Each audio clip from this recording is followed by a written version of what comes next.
So today we have a nerd topic, I'm going to call it, something that I am... Eric, all your topics are nerd topics. Just own it. Topics.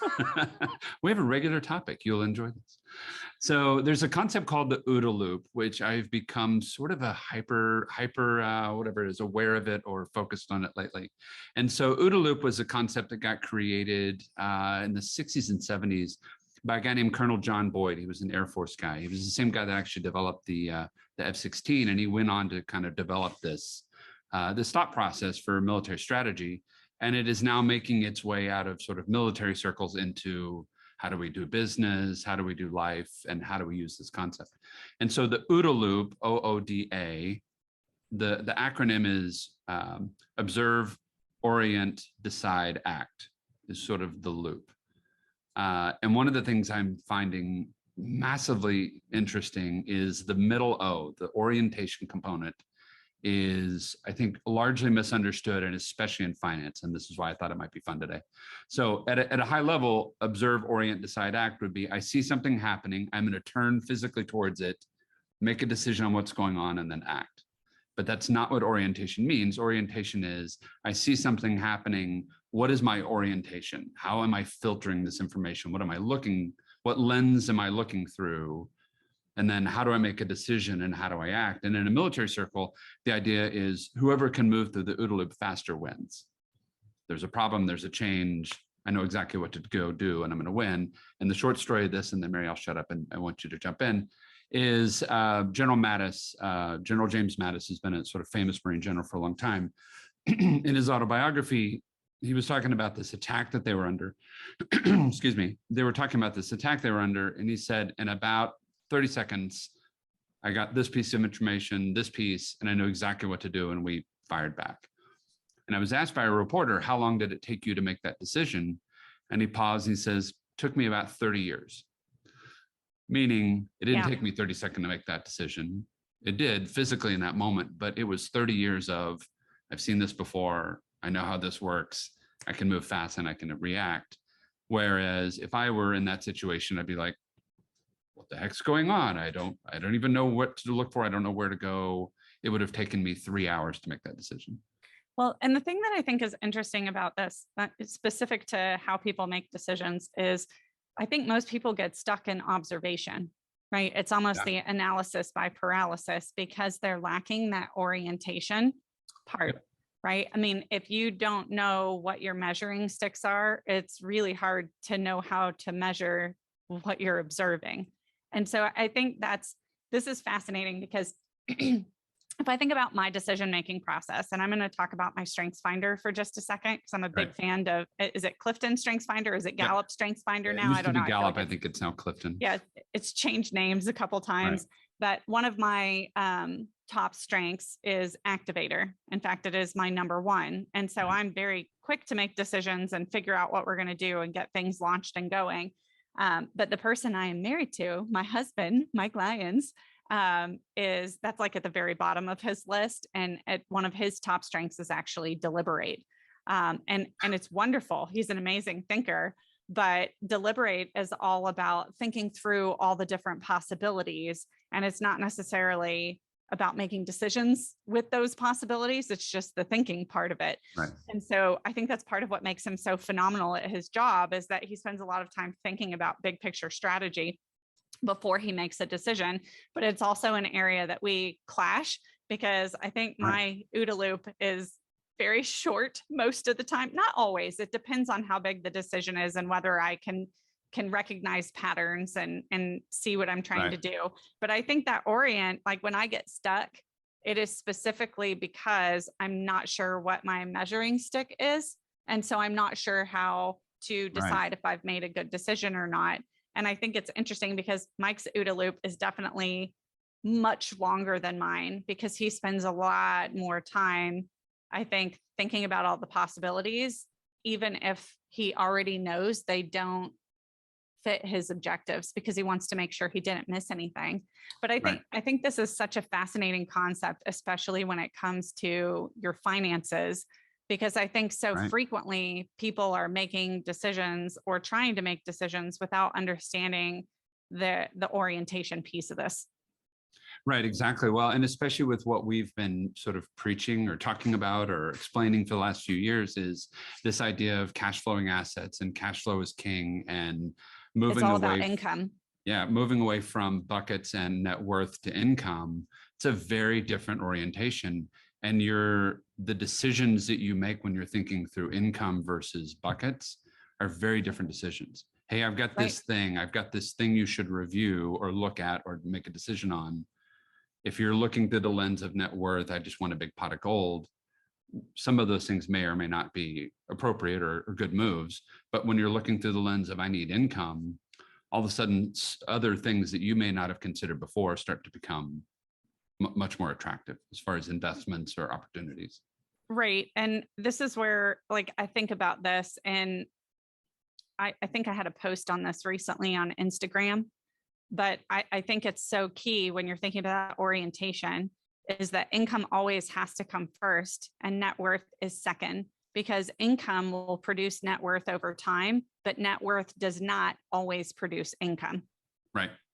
Right. Well, and I'm thinking about a client that we're working with right now, and she's having some questions about different parts of it. She's like, but I don't know if I want this thing, this widget, or I don't know if this is right for me. And it's like, no, by itself, it's not. Like by itself, in its Out of its own context, it doesn't matter. And out of context, it's useless, right? For her and her specific situation. But when we think through the flow of what we're trying to go do, this is a foundational piece because you want these other things, and you want these other things to work faster. So to me, it goes back to that orientation. And you've talked about this a lot, and I think the rut and the road is the right story for this component, because whatever the old timey ruts in the road, because that's how we traveled. The wheels if you fit drive in the a cart ruts. over the same dirt path over and over again, it creates a groove in the dirt, right? And then it makes it harder to take a different path. Right. And that's how her orientation is set up, is this is what we do. This is the direction. These are the lanes we fit in. And we're trying to go, nope. If you go this way, it's much better, but there's no grooves over there. Right.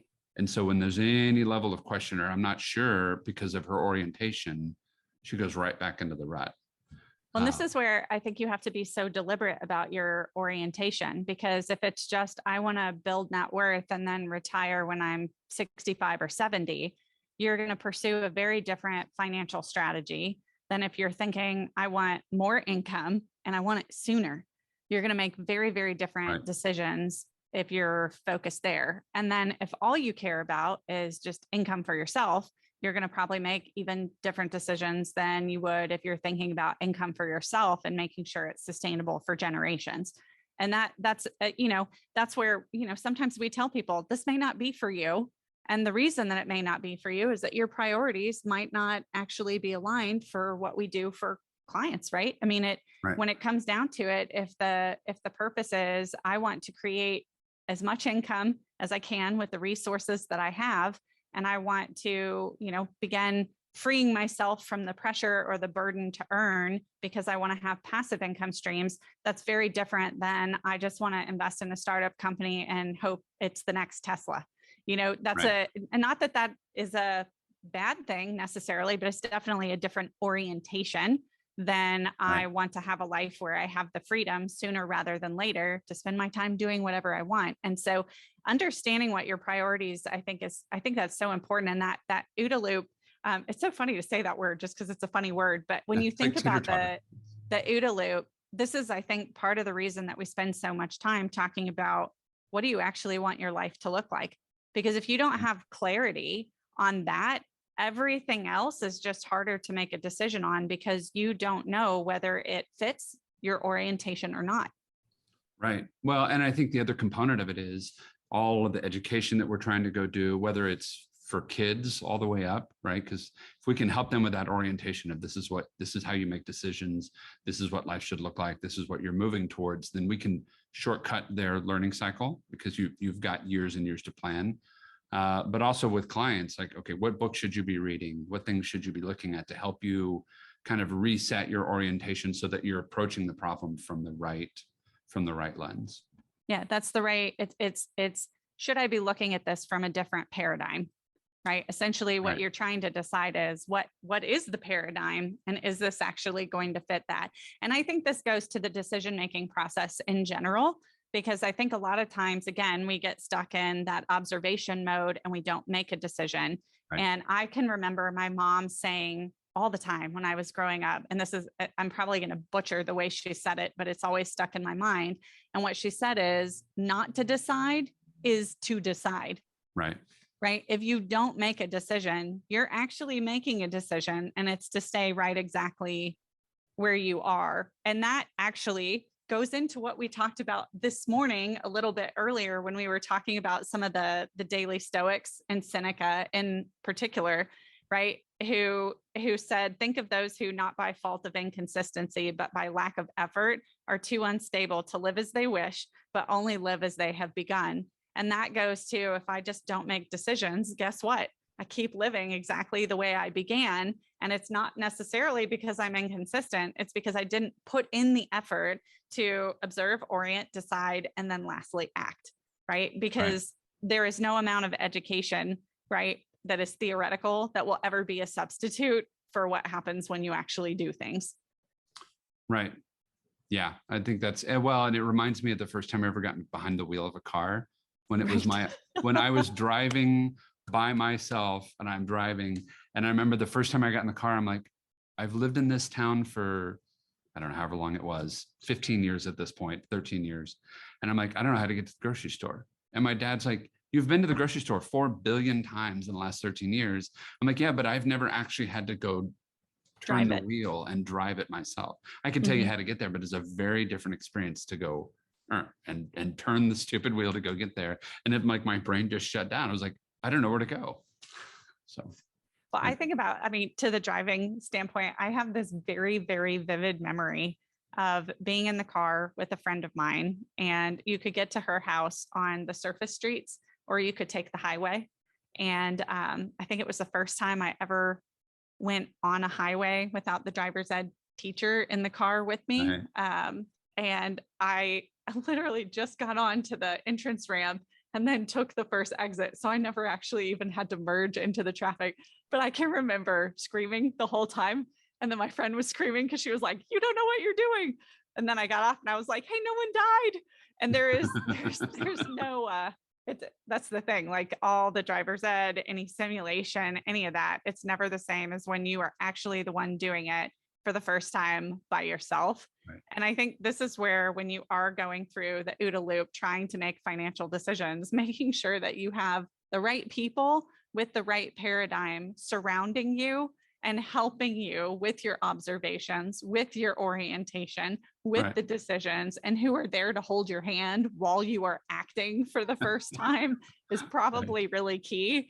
And if we need to sit next to each other and scream while you do it, I am game for that. Right. Yeah, but that's I think that's a perfect analogy, because how often do we do that? And then it makes me sort of, I keep thinking about our podcast, and shouldn't it be meatier? Shouldn't we have some more technical parts on some of this? And we have some very technical podcasts, but I think the mindset component of what we talk about so often is so important, because you could have all the technical knowledge you want, and if you're not focused to know what you're doing and why you're doing it, man, you're just smarter, but you don't go anywhere. Well, it goes back to orientation. I mean, this is, to me, this is of the OODA loop. I mean, obviously, if your observations are wrong, it doesn't matter how you're oriented, right? You're going to end up making poor decisions if your observations are wrong. But once you have the observations and the data, the orientation determines the decision that you make. And so to me, that's where the mindset piece that you just mentioned is so important, because if the mindset isn't right, the decisions you're going to make aren't going to get you necessarily where you want to go. And I think there's this sort of default idea right now that we just show up and we do our 401k and everything is going to be okay because we're doing what we're, I'm going to use air quotes, supposed to do. Right. And, you know, I just think about conversations that I've had with my therapist, who frequently tells me, don't should on yourself. Right. Just because you're supposed to do something or you feel like you should do something doesn't mean it's actually the choice you should be making. And there's something very freeing about deciding what you want from your life and then making choices that get you there, even if it is different, right? It's scary because it's different frequently, Right. but you'll probably be a lot more fulfilled. I hesitate to use the word happy just because I think there's this weird obsession with happiness going on in our society, Yep. which maybe is a whole nother podcast. But I think fulfillment is the right word, because again, and I say this all the time, but money is just a tool meant to help you build a life that you're excited to live. And a lot of that excitement stems from purpose, but that again goes back to the orientation part of the OODA loop. Yep. Yep. Exactly.